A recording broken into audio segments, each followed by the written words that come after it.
Sarah, on the bottom line, it looks like the adjusted earnings per share for Facebook in the company's fiscal first quarter, 12 cents, which would compare with an estimate for 13 cents. So it looks like a penny per share miss.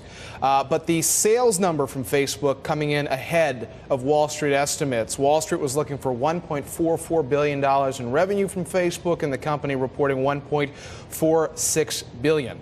A few other headlines: the advertising revenue. Most of the revenue that Facebook generates comes from advertising. That number was $1.25 billion, and that's a little bit ahead compared to some estimates on what that number would be. So there is top-line growth. Facebook also sharing a number on the percentage of its advertising revenue that is coming from mobile. We teased this earlier in the broadcast, said it would likely be higher, and indeed they're telling us that 30% of the advertising revenue came from mobile. Just to take you through what's happened sequentially over the last 3 quarters, third quarter of last year, 14% of ad revenue was mobile.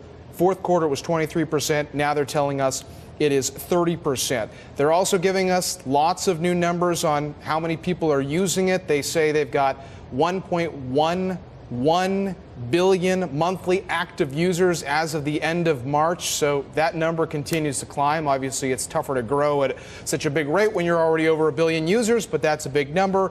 And they talked about having 751 million mobile monthly active users around the planet. That was a 680 million number last quarter. So I think your storyline here is that we'll take a closer look at the operating margins, what's happening with the expense side, because they're spending a lot of money to stay growing. Maybe that's a factor with the bottom line numbers, the top line numbers better than what Wall Street was looking for.